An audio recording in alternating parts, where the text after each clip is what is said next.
Isa sa mga talaga namang pwede mong ma-enjoy sa summer food trip dito sa Pinas ang masasarap, matatamis, at talaga namang nakaka-refresh na mga prutas. At sa mga naging food adventures natin, maraming pagkakataon na rin na ipakita natin kung paano mas ma-elevate ng mga ito ang mga putahing pwede nating ihain para sa mga mahal natin. Ang pakwan, maaaring gamitin para bigyan ng refreshing na karakter ang paborito nating sinigang. Ito yung isang Juan. Kadalasan hindi nagagamit sa watermelon, yung kanyang rind o yung balat. So parang gamit na gamit din talaga, walang Yes. tapon. Dapat, actually ginagawang atsara yung rind ng watermelon. It's not like parang similar. singkamas or ano. May very, very slight bitter na siya. Pero yung texture niya para kang kumakain ng hilaw na papaya.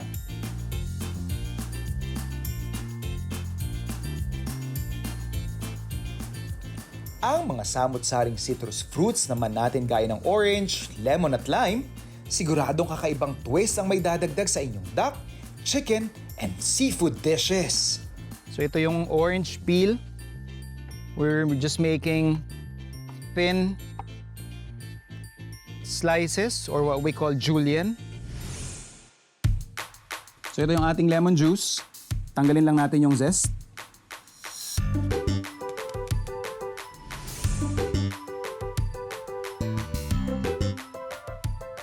So ito yung ating zester. Ay atin lang ikakayod doon sa ating lime para makuha yung pinakaibabaw lang, yung pinakabalat lang niya. Ang mga papaya natin, di lang sa tinola pwedeng gamitin.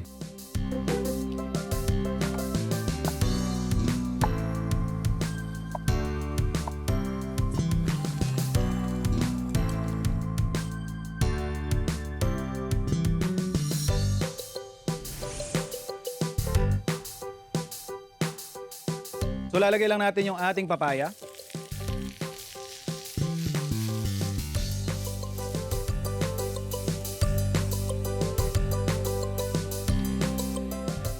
Pwede tayo mag-serve.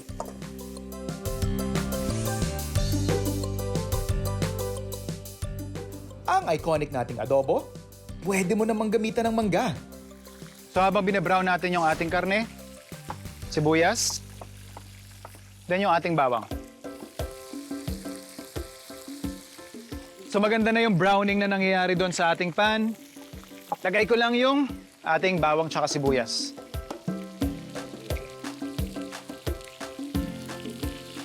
Timplahan lang natin ng soy sauce, yung ating vinegar, and laurel. And generous amount of pepper. Lahat nung pinakamahirap na part, yun na yun. Tatakpan natin to, babalikan natin siguro after an hour. And then pwede na natin i-prepare yung ating salsa.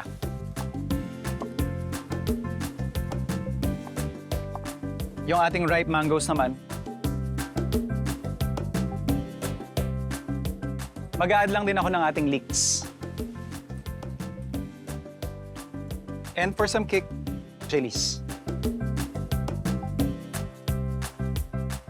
Mix lang natin to. Tapos, for the sauce, kuha lang tayo ng sabaw.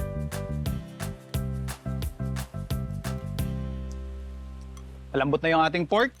Ready na yung salsa. Pwede tayo mag-serve.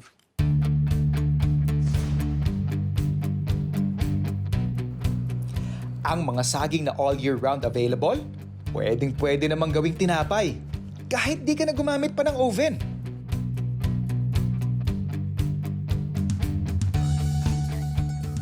So, imamash lang natin to. Depende rin sa inyo kung gusto ninyong talagang puree ito, you could use a blender para mas consistent yung texture niya. So after natin siyang mamash, lalagyan na natin yung iba pa nating ingredients. Start again with our sugar. Gamit lang tayo ng whisk ulit.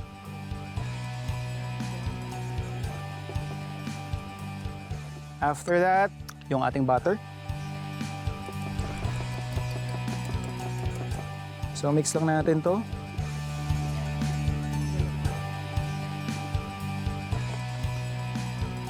egg.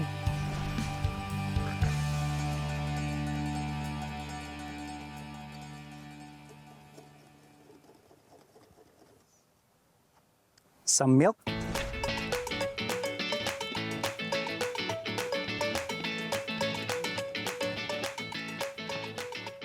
Paghaluin ang wet and dry ingredients.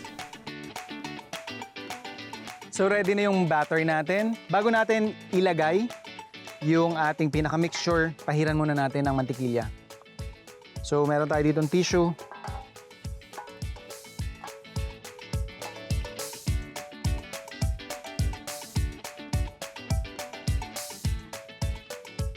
Halinhinang isalin sa bread mold ang batter at chocolate chips.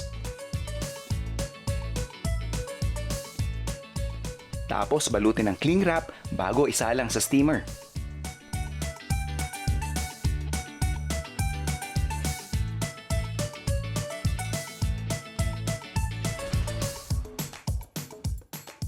Of course, hindi mawawala sa listahan ng nakaka-summer nating mga prutas ang pinya. At kung ako ang tatanungin, isa sa mga pinakapaborito kong putahing iluto ay gamit ang pinya. At itong recipe na natutunan ko pa sa isang espesyal na tao mula sa Paite, Laguna. I'll start off with our ginger. And then, I'll go with onions. And then, isasabay ko na rin yung ating pinya. Sasabay lang natin yung pinya sa gisa kasi gusto nating lumabas yung mga sugar, yung mga natural sugar sa kanya. And then, in a way, dadagdag siya ng depth when that sugar begins to caramelize. So, yan yung purpose natin bakit natin siya isasabay sa gisa.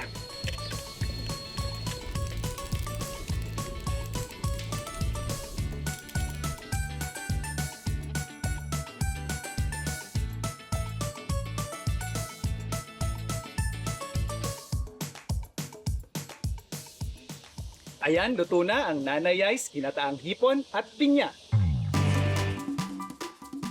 What I like about this dish is yung pagkahilig na natin sa matamis. Tamis puro from pinya lang, and yung sarap nung prawns natin or yung hipon, pinagsasama-sama nung gata, yun I guess is one of the representations nung Filipino cuisine or Filipino flavor.